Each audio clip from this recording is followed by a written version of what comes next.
Olá, amigos. À medida que vemos tragédias, desgostos, guerras, desastres e muito mais acontecendo em todo o mundo, você já se perguntou se algum dia haverá um fim para o pecado, o sofrimento e a tristeza?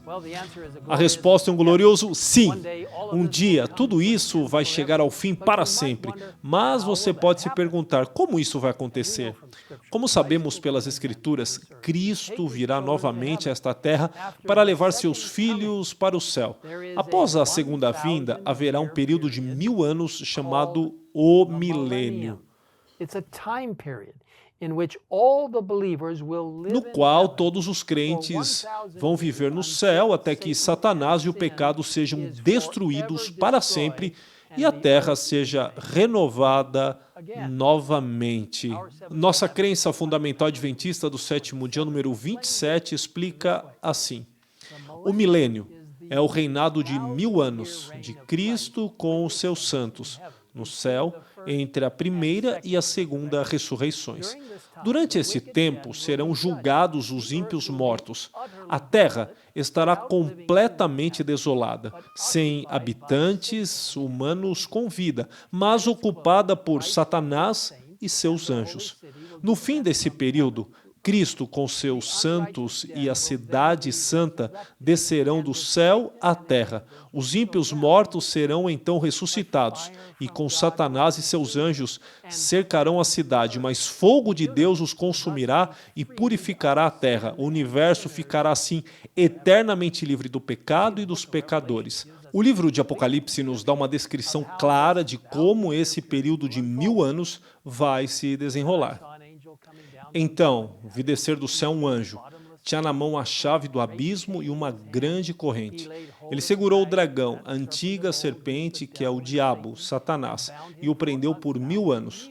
Lançou-o no abismo, fechou-o e pôs selos sobre ele, para que não mais enganasse as nações, até se completarem os 1000 anos. Depois disso, é necessário que ele seja solto pouco tempo.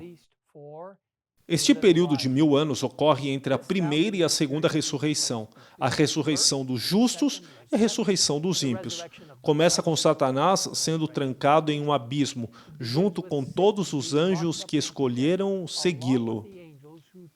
Então, onde está este abismo onde Satanás deve ser trancado para que ele não engane mais as nações? Embora a Bíblia não o declare especificamente, podemos inferir que esse abismo se refere à terra após a ressurreição dos santos. Todos os justos já foram levados ao céu para viver com Cristo, e os ímpios ainda estão dormindo em seus túmulos. Não há ninguém na terra para Satanás enganar. O planeta inteiro está vazio, em ruínas, sem um único ser humano. Os crentes reinarão com Cristo por 1000 anos, passando o milênio nas alegrias e maravilhas do céu. O que reinar com Cristo quer dizer? 1 Coríntios 6, de 2 a 3, oferece esta visão. Ou não sabeis que os santos hão de julgar o mundo? Ora, se o mundo deverá ser julgado por vós, sois acaso indignos de julgar as coisas mínimas? Não sabeis que havemos de julgar os próprios anjos, quanto mais as coisas desta vida?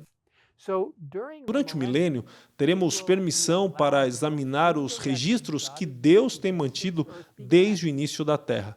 Você pode ler mais sobre isso em Apocalipse capítulo 20, versículo 12. Deus vai ler os registros e julgar o caso de cada pessoa que já viveu. E poderemos revisar esses registros. Saberemos, sem sombra de dúvidas, que Deus realmente é um juiz bom e justo. E o que Satanás e seus anjos farão durante os 1000 anos? A Bíblia nos diz que eles ficarão presos na terra sem ninguém para enganar. Mas a questão ainda permanece: como o pecado vai terminar? A palavra de Deus nos assegura que o pecado um dia será destruído e a terra será restaurada novamente, assim como foi no jardim do Éden. O livro de Apocalipse nos diz exatamente como isso vai acontecer. Lemos no capítulo 20, versículos 7 a 10. Quando, porém, se completarem os 1000 anos, Satanás será solto da sua prisão e sairá a seduzir as nações que há nos 4 cantos da terra, Gog e Magog, a fim de reuni-las para a peleja. O número dessas é como a areia do mar. Marcharam, então, pela superfície da terra e sitiaram o acampamento dos santos e a cidade querida. Desceu, porém, fogo do céu e os consumiu. O diabo, o sedutor deles, foi lançado para dentro do lago de fogo e enxofre, onde já se encontram não só a besta, como também o falso profeta, e serão atormentados de dia e de noite pelos séculos dos séculos. Quando Deus retorna à terra para purificá-la, ele começa com a segunda ressurreição, a ressurreição dos ímpios. É quando todos aqueles que se rebelaram contra Deus, que se recusaram a aceitar a Jesus e ficaram ao lado de Satanás, serão trazidos de volta à vida para serem julgados. Quando Satanás vê todas essas pessoas, ele tenta um engano final. Ele exorta todos os ímpios a se virarem e atacarem a cidade santa, alegando que podem conquistá-la e tomá-la como sua. Satanás e seu exército marcham para a cidade santa e se preparam para atacar, mas sua rebelião dura pouco. Fogo cai do céu e os consome, deixando nada além de cinzas. Satanás e seus seguidores são totalmente destruídos. Aqueles que escolheram o lado do pecado e da rebelião vão ser consumidos em um instante. Satanás, porém, o responsável por todo este engano, será lançado no fogo de lago e enxofre. Apocalipse diz que Satanás vai queimar para todo sempre. Isso, no entanto, não significa que Satanás passará toda a eternidade queimando em tormento. Satanás não é imortal. Nem Deus o deixaria em estado de tortura constante por toda a eternidade. As Escrituras dizem que somente os justos terão a vida eterna. No entanto, a punição de Satanás será para sempre, no sentido de que será permanente. Uma vez que Satanás é destruído, nada em toda a criação pode trazê-lo de volta. E com a morte final de Satanás, o mal também acaba, liberando o domínio que uma vez teve em nosso mundo. É isso que as Escrituras querem dizer quando falam da segunda morte, uma destruição permanente, da qual não pode haver ressurreição. Aqueles que experimentarem a segunda morte nunca mais existirão, incluindo Satanás. Se você quiser saber mais sobre o milênio e o fim do pecado, eu convido você a visitar o site adv.st/crencas. João, o revelador, descreve o que acontece depois que Satanás é destruído.